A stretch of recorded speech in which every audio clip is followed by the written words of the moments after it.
We are students from CCC and this is our final exam for our object-oriented programming. Good day everyone, my name is Rona.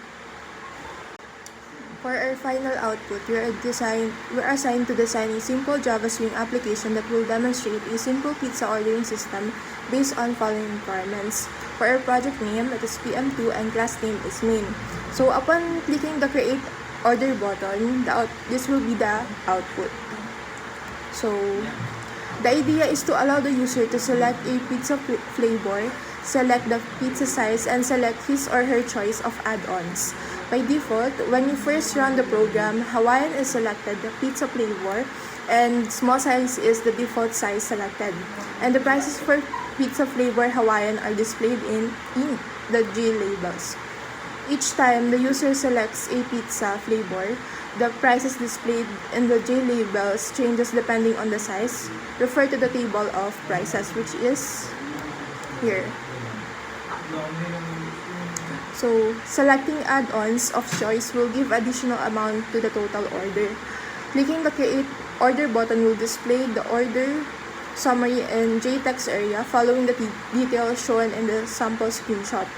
It is important to get the complete details of the order depending on the selection of the user, including the total price computed. So, here are the tables of prices which contain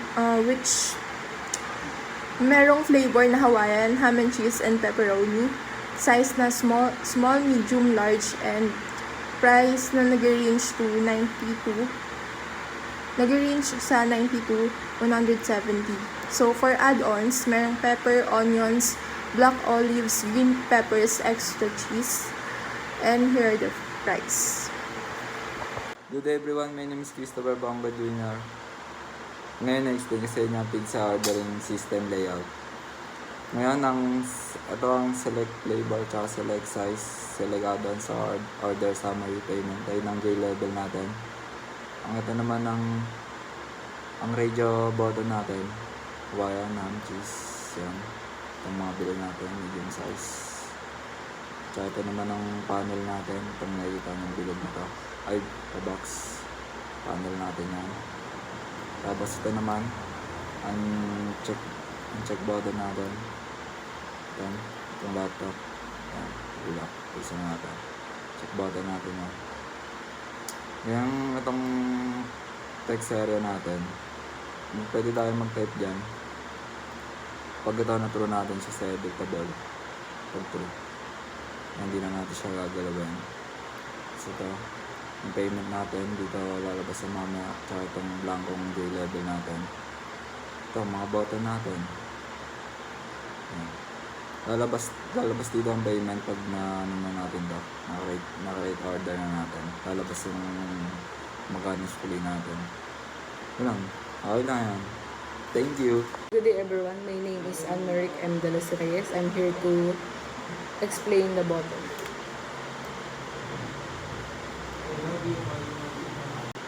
Kapag niran. Oops. Bago mo i-play yan, explain ko muna itong code na to. Ito, RDO Hawaiian. Itong button na to, radio button. Ngayon, pag sinelect ng user yan, lalabas yung prices niya ng small, medium, and large. Ganon din sa RDO ham o radio button ng ham. Yun, lalabas itong prices niya sa baba. Nagpapalit-palit yan. Pati rin itong pepperoni. Yun lang. Kapag nag-select ng flavor ng Hawaiian, lalabas yung price na 90, 110, 130. Kapag naman pinindot yung flavor ng ham and cheese, 110, 130 at 150. Kapag naman yung flavor ng pepperoni, 130, 150 at 170. Good day, I'm Laika Manzanilla. At dito naman sa prices, nag-declare na tayo sa taas ng mga prices. Dito, nag-double, small Hawaiian rice, small ham rice, small pepperoni size, medium Hawaiian rice, medium ham rice, tsaka medium pepperoni rice, then large Hawaiian rice, large ham rice, and large pepperoni rice. para kapag pinindot natin yung button sa baba, ayun na yung lalabas na prices. So dito, kapag pinindot natin yung RDO Hawaiian, then RDO Small, lalabas yung Hawaiian Small and then yung Small Hawaiian price. Ops! Ariel Pasukin from the future. May nakalimutan? Saan ang galing yung pizza price natin? Nag-declare tayo sa labas ng public main natin at sa loob ng public class main extends. Ang dineclare natin ay private double pizza price ay 0. And yun ang initial value ng pizza price natin. Then, if naman pinindot natin yung radio button na RDO Ham and RDO Small, lalabas yung Ham and Cheese Small. So, depende sa pipindutin natin yung radio button, yung lalabas na prices, for example.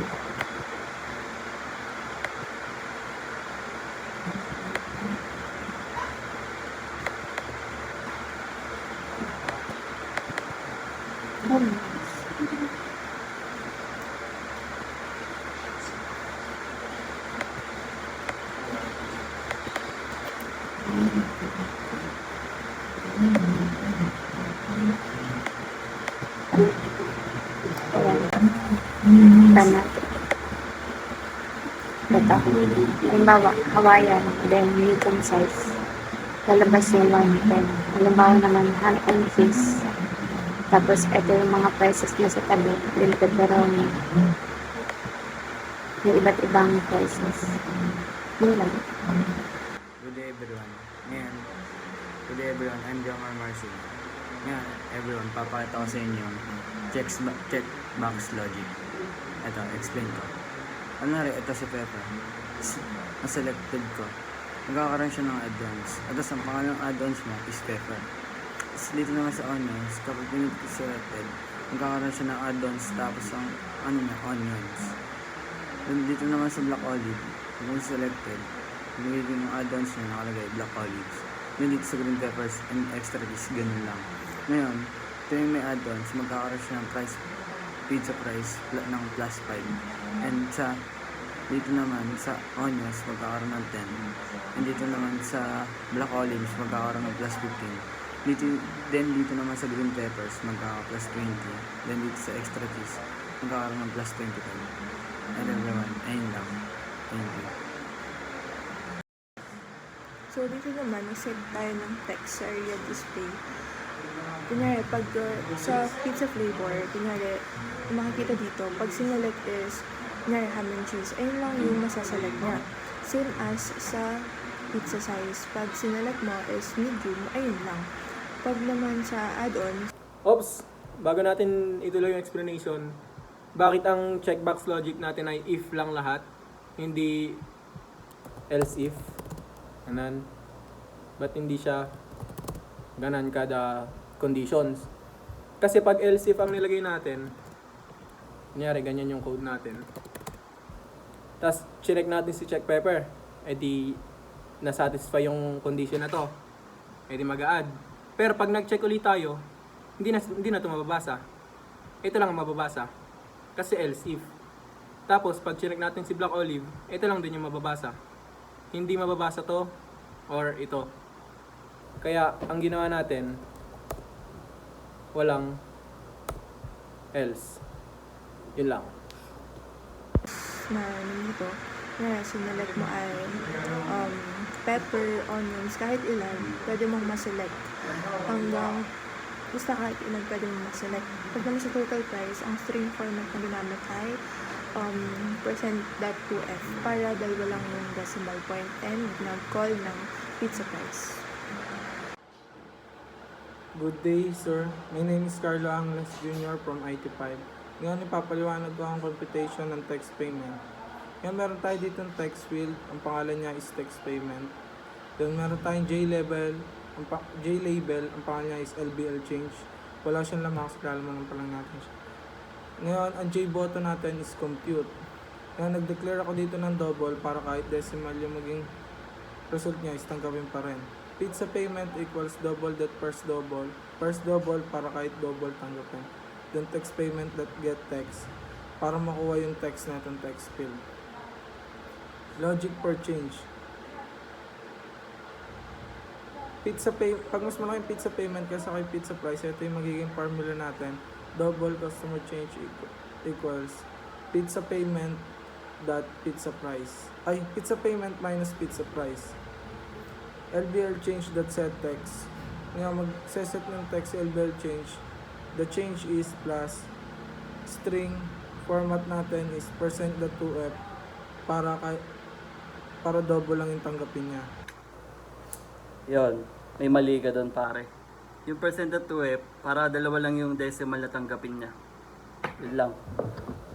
Then, pag equal naman yung pizza payment at pizza price, ang lalabas sa LBL change.setText is receive the exact amount.